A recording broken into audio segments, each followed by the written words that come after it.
a middle child watching this video, you'd relate to this car a lot better because what I have here today is the Mercedes-AMG E53 4MATIC, and it is the quintessential middle child of the E-Class range.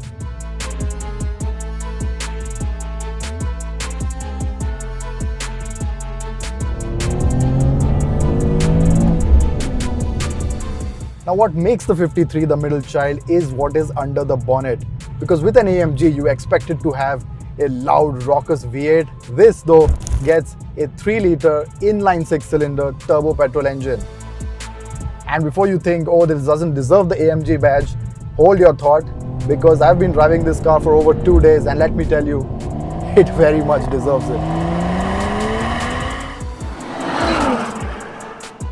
Churning out 435 horsepower and 520 Nm mated to a 9-speed automatic gearbox that sends power to all 4 wheels, the performance levels of the E53 are rather impressive. 0 to 100 kph takes just 4.6 seconds, and that is without being equipped with launch control.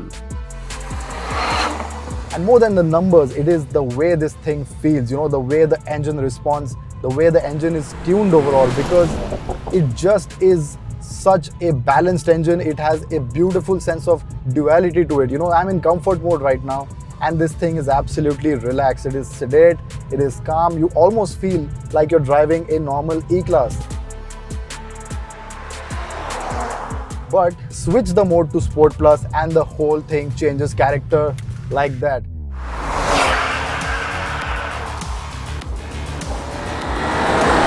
There might not be a roaring V8, but you will never struggle for grunt with the inline 6.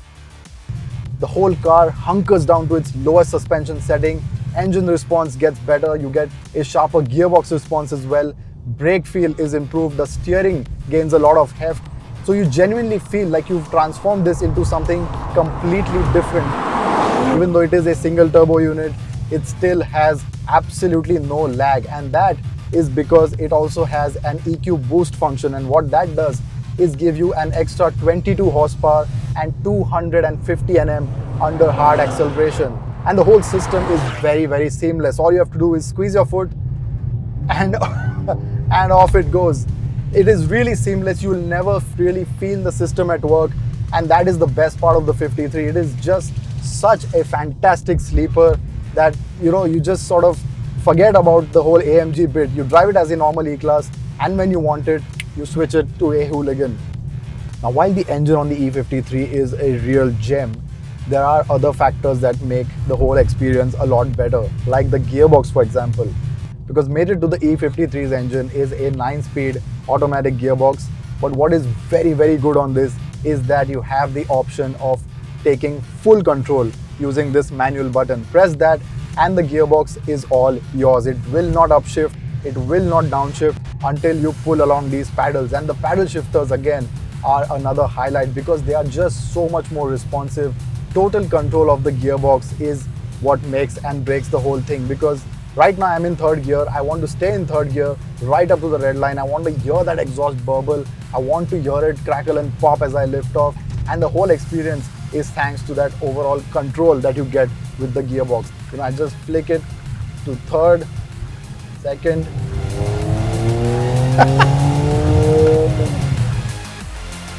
Handling too is impressive thanks to the sharp and direct steering, and the body control is good too, as the E53 sits tight on a set of twisties. And you feel that in the corners, it is light, it darts out, and thanks to that 4MATIC Plus system, this thing has tons and tons of grip. That said, while it is stable and planted, you will feel the size and bulk because it doesn't really shrink around you. It is a proper big boy this. However, the suspension is quite impressive as well.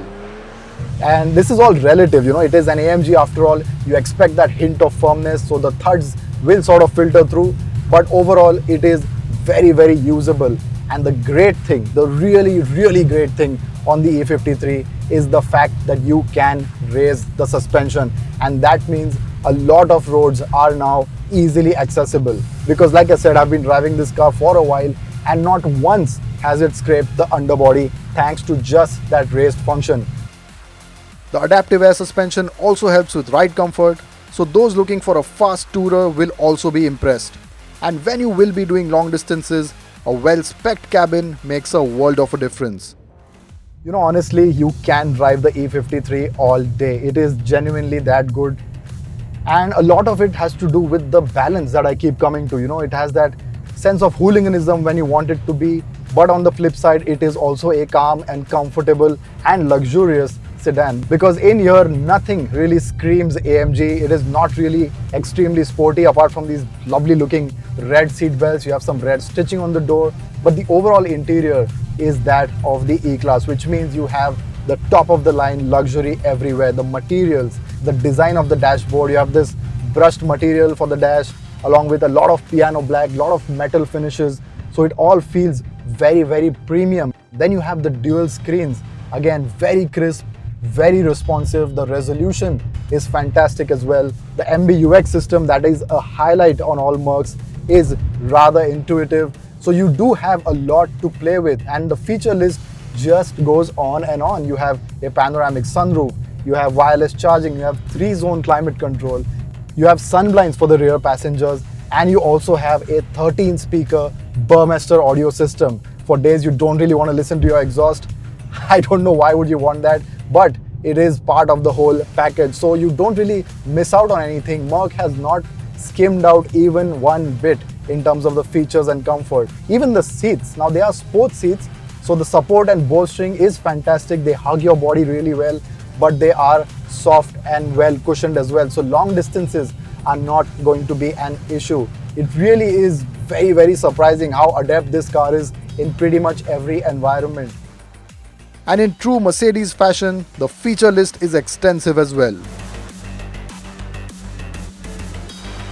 Now, owners won't really be in the back seat, but for the rare occasions that you will find yourself there, you will have a decent amount of legroom. You know, I'm not going to go there today because it just doesn't make sense. For someone who buys an AMG, this is the seat he wants to be in. However, if you do find yourself there, you have a decent amount of legroom, headroom is not a problem. And like I said, the blinds and the 3-zone, it all really comes together when you don't really want to be belting this thing around. If your chauffeur is going to be driving this and he will be having a lot of fun, you in the back won't be too uncomfortable. But of course, you'd be absolutely yearning to come back in this seat.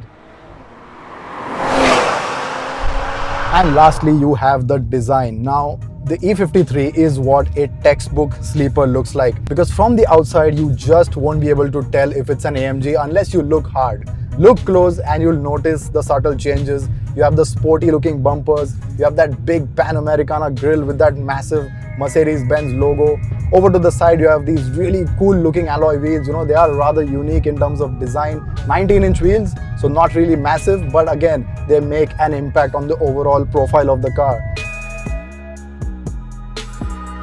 At the rear, you have again sporty bumpers and a black diffuser as well. But the highlight, of course, at the back are the twin exhausts poking out. Those are all your telltale signs that this right here is an AMG. But for those who like that subtlety, who like that whole idea of a sleeper, of not letting anyone know the monster you're driving, the E53 is absolutely spot on. Priced at 1.02 crore rupees, the E53 is a good 68 lakh rupees cheaper than the bigger E63s. And to be honest, it is a lot more usable too. It is a proper performance car that is easy to live with, offers all the creature comforts, and can be used as a daily driver. And don't pay heed to the ones saying it's not a proper AMG. It very much is.